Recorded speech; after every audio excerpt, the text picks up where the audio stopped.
Hello and welcome to Happy Horror Time. My name is Tim Murdoch. And my name is Matt Emmert. And before we start on the news commentary this week, I just want to wish everyone a happy Friday the 13th week. I do not want to wish everyone a happy Friday the 13th week. Even though it's your favorite really franchise is. of all time. This is a big holiday for Tim, for all of us at Happy Horror Time. I mean, it's June 13th is this week, and that is the Friday the 13th. But getting into the news and our commentary, first little story we read about was that Blumhouse, as in Jason Blum and all the horror movies that Blumhouse does, has reportedly acquired the Saw franchise rights from Twisted Pictures. Now, the big news on this is that if you remember, Saw 11 was supposed to come out this year. Remember how it was supposed to come out?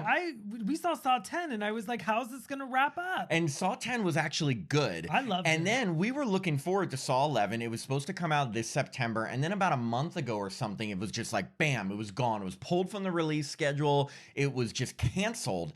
Now, apparently, we just found out that Blumhouse has acquired the Twisted Pictures portion of the rights to the Saw franchise. So what I found out was that Lionsgate owns 50% of the rights. Twisted Pictures was owning 50%. Now Blumhouse took that 50% from them. So it's Blumhouse and Lionsgate. And apparently the whole reason Saw 11 was canceled was because there were disagreements between Twisted Pictures and Lionsgate, and that led to it. So it sounds like with Blumhouse taking over, we're actually going to get a Saw 11, Tim. Do you think they're going to start all over again or like have a reimagining? You know, I feel like Saw 10 in a way was not a reimagining, but it's supposed to take place between 1 and 2. Now, there's only a finite amount of time between 1 and 2, so they can't do a whole series there. But I feel like you can't leave 10 on its own. It ended in a way with that villain still alive. I remember that villain. I liked that villain, and I thought it was a really good entry. They don't have to pick up right where it left off, but I don't want something all new like Jigsaw with like pink hair. There's definitely a possibility with Blumhouse now taking over that they could completely want to reimagine it. But if they are looking at the receipts, I got the receipts, Tim. I love it. Receipts! If they are looking at the receipts of Saw 10, considering it did really well in the box office, I would think they wouldn't want to reinvent the formula and they would stick to what worked well in Saw 10 and continue that story. But we'll never know. You know what? Maybe make it a musical. Oh, wait, they already did that. They already did. Yeah. The one other cool thing about this is that Blumhouse recently merged with James Wan's company. It's called Atomic Monster. So because Blumhouse now is controlling 50% of the Saw rights, James Wan, who co-created the original Saw, is going to be like back in the fold with the Saw franchise. So it's like he started with it and now he's back with it. So it's kind of cool because Saw 1 is my favorite. Yeah, I mean, that was 2004, so it's been 21 years? 21 years. Wow, we've had Saw in our lives for 21 years? We have seen Saw. You like that? Seen Saw. We have seen Saw for over 20 years. So tell us what you want from Saw 11 in the comments. Leave a comment. Tell us, do you want them to continue the storyline from Saw 10? Do you want something completely new? I mean, Tobin Bell can only do so many movies left, Do you want right? Beverly Mitchell back from Saw 2? Oh, she did. But Tobin Bell's in his 80s, so they only have him for like a certain amount of time. I mean, knock on wood, hopefully many years. I mean, I'm going to live to 200. You are. But I mean, I just hope, start making these movies so we can have as much of Tobin Bell as possible. Okay. So last week, the first full trailer for the Alien Earth TV show dropped. Now, this is the show that is going to be on Hulu and FX. And we watched the trailer. It looks fucking cool. It does. And usually I don't like stuff like that.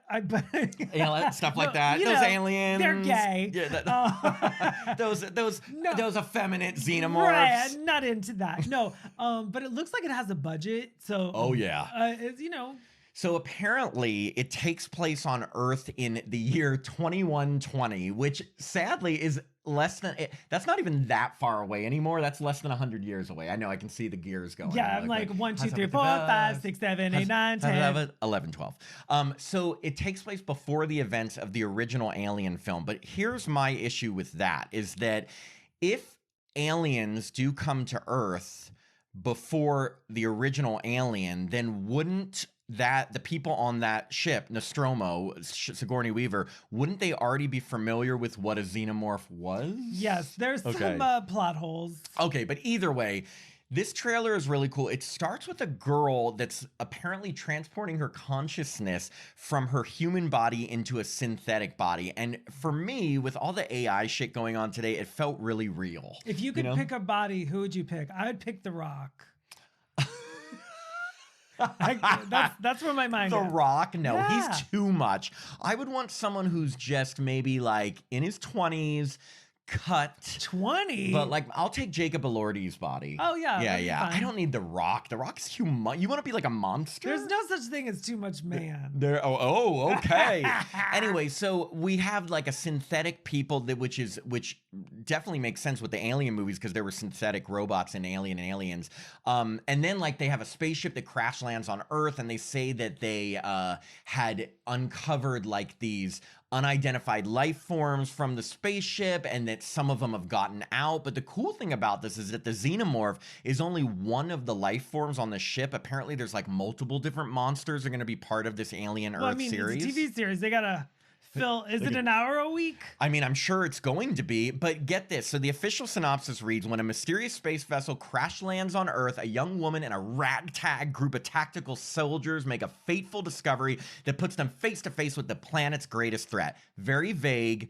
I'm sure it's going to have lots of xenomorphs, but I have a feeling they are going to introduce new aliens. That's good. Do you want a new alien? Well, my favorite is the face hugger. Or was that right? Yeah. That's what it comes before it turns into xenomorph. It's the face hugger. Yeah, I love a good.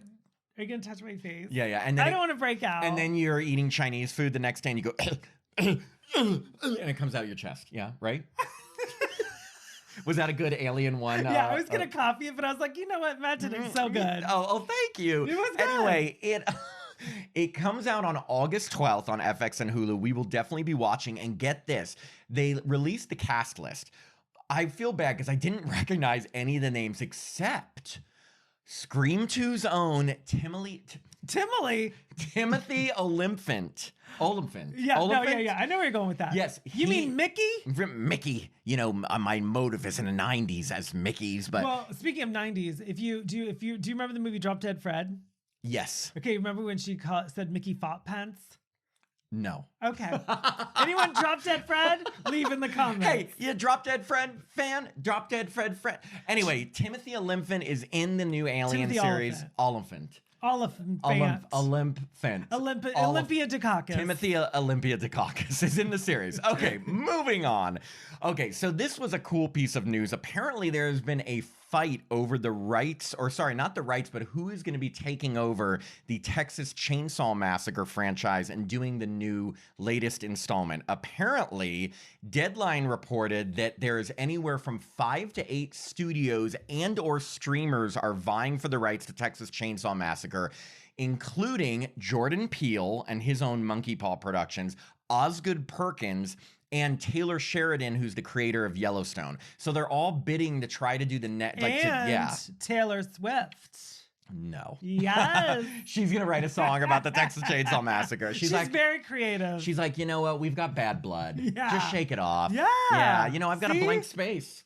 For ya? Wow. Okay. Apparently, though, Osgood Perkins, his pitch is that he wants to produce and co-write the installment with Brian Bertino directing, who directed the original Strangers. Now, he's a great director. I mean, the first Strangers was so suspenseful. I agree. I even thought the second remake or whatever reimagining of the Strangers was good too.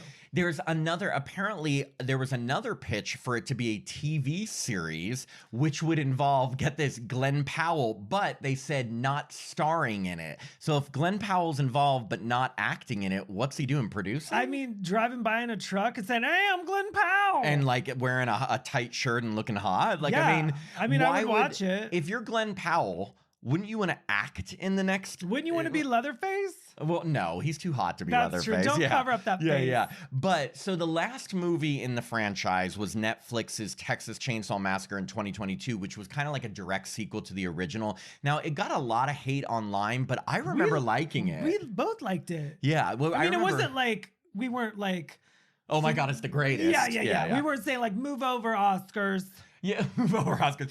But the thing is, it got a lot of hate. The biggest problem I had with it is that they killed off Sally, which was so unnecessary because she's a character from 50 years ago. Like, let her live. But It was a respectable installment, I felt, and I'd love to see any of those people take charge. I would just love to see a new Texas Chainsaw Massacre Jordan movie. Peele or Osgood.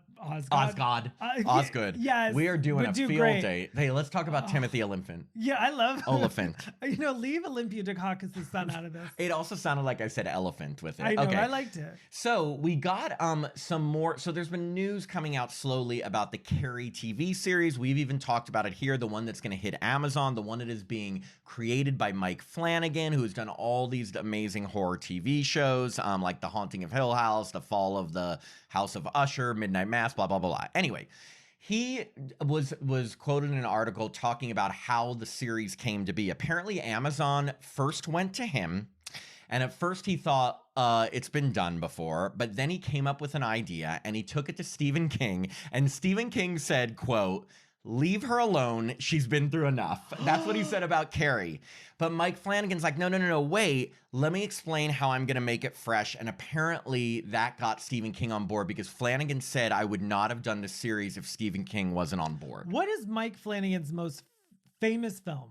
He does all the TV series that I just mentioned. Oh, okay. But I mean, what's his, does he have a number one film? Did he do Hush? He may have done, or maybe that was just the people that were in it. I'm not sure. That's okay. I was just curious. Yeah, but he's done a ton of suspenseful horror shows.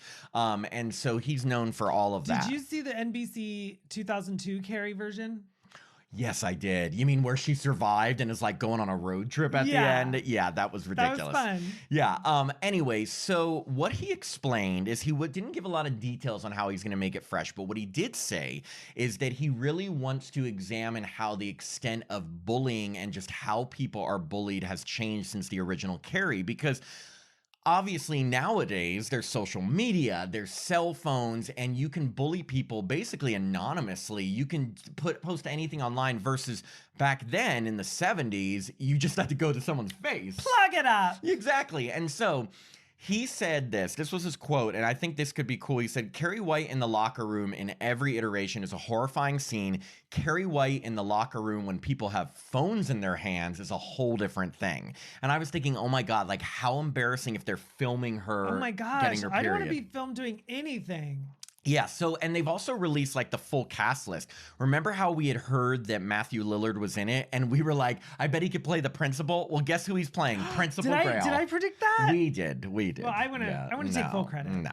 Okay. Summer H. Howell is playing Carrie, and she was in Curse of Chucky. She was very young at that point. She's grown up as a teenager. She's playing Carrie. But here's the cool part.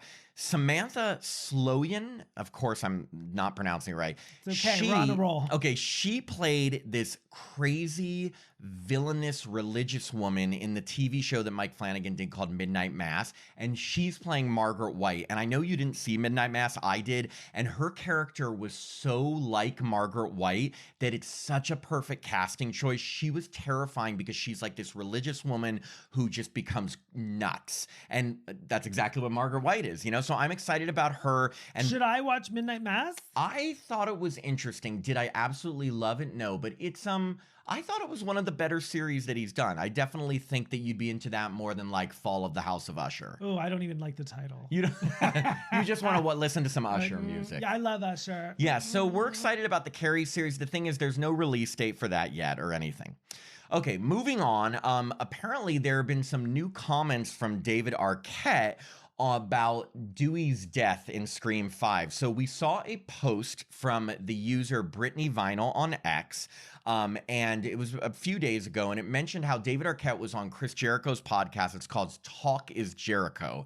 And he mentioned that when he got the script for Scream 5, the writers didn't inform him that they were killing off his character. So basically he got the script and he's looking through it, and he first sees how they introduced Dewey, and he's like, this is pretty cool. Then he sees that he gets killed, and he said he flipped to the end of the script because, Dewey always comes back, and he sees, no, Dewey's not coming back. In fact, they're bringing Chad back from his injuries. And he said he was, quote, kind of pissed at the writers and still is because he pitched them all these ideas to bring the character back and everything. And apparently it didn't work, and they just went forward with killing him off. I mean, it was a bummer, but I know that like in the Scream series, you know, raises the stakes, you know, like people that you thought would never die. Yeah. I mean, but I also thought that Sydney, Gale, and Dewey were untouchable. Yeah, you know, I'm so split on this because I went into Scream 5 knowing one of the core three, not core four, one of the main three was probably going to be killed. It had been so long. I knew these new filmmakers would want to do something risky, whether they needed to or not. And I remember when Dewey got killed, this sounds horrible, but I felt a slight bit of relief because I'm like, okay, they won't touch Sydney and Gale. And I've always liked Sydney and Gale much more than Dewey. With that said, did they need to kill any of them off? No, they didn't need to. I think the new filmmakers just wanted to like, you know, like assert their authority over the series.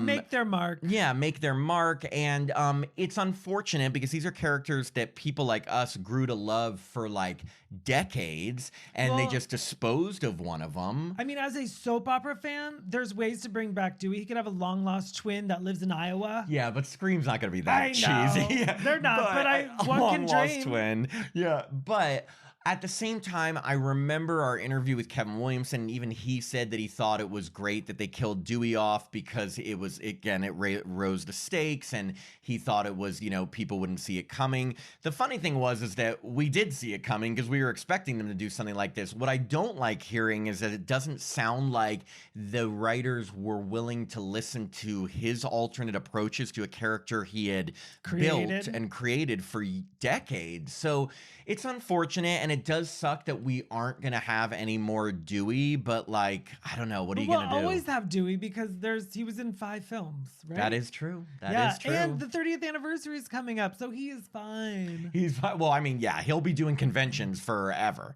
But I mean, if I was in anything, I would be too. That's true.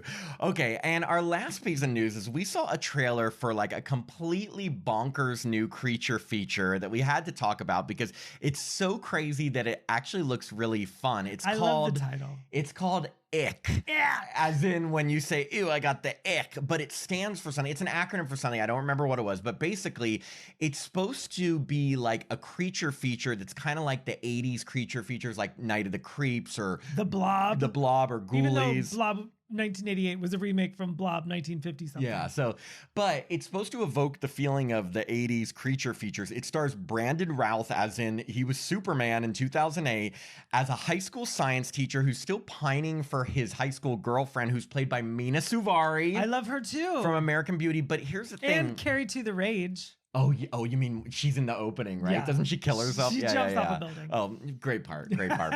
So apparently it's about this like vicious vine-like growth that's known as the ick that's taking over the town. And if you watch this trailer, sure, it's CGI all the time, but it looks fun. They're not taking themselves seriously. It looks it's total horror comedy, and it's supposed to be like very millennial nostalgic. Like the whole soundtrack is all 2000s music, like Paramore, Blink-182, All American Rejects. So it's supposed to be that. It's directed by Joseph Kahn, who's apparently famous for doing music videos, but he's done a few feature films. And what he said, his quote about Ick, is that it's a movie that evokes primal fears about the world today, and best of all, it introduces a unique, mysterious monster. I am thrilled that Interstellar has aligned to produce this modern creature feature that is challenging and escapist fun. I love it. I will totally see it when it's in a limited release from July 24th through the 29th. Yes, so here's the thing about this movie. It is basically kind of indie horror. It is only getting a 1-week theatrical release at the end of July, from July 24th to the 29th. So if you want to see it in a movie theater, first check out the trailer. Tell us what you think. Just Google Ick trailer. Brandon's hair looks really good. Really good, yeah. If you go to fathomentertainment.com and search the Ick, you can sign up to be notified of like when tickets are going to go on sale, what theaters it's going to be in, and then you can see it in a theater. It does seem like the type of movie you want to see in a theater because it has huge effects. And, you know, it looks interesting. It may be stupid. It may be ridiculous, but I like dumb movies. I don't want to even call it dumb. I mean, just from the trailer, it looks like they're trying something new, and I'm gonna go support Mina and Brandon. And we also we love those like cheesy 80s creature features, and a lot of people who do love that are probably gonna enjoy Ick I The just like ick. the ick. Tim, do you think the movie is going to give you the ick? I hope it gives me the ick. I just want to keep saying ick. Me Let's just too. say that anyway. Ick. Anyway, those are the news stories that we have decided to chat about today. We hope everyone has a wonderful Friday the 13th. And also, if you're watching this, check out our ranking video this week, which is coming out on Friday the 13th, because none other than Tim Murdoch is going to be ranking all the movies within his favorite franchise of all time, Friday the 13th. That's right. Friday 13th is my favorite, and enjoy the ranking. Yes, so definitely check that out. Okay, thanks everyone. Bye.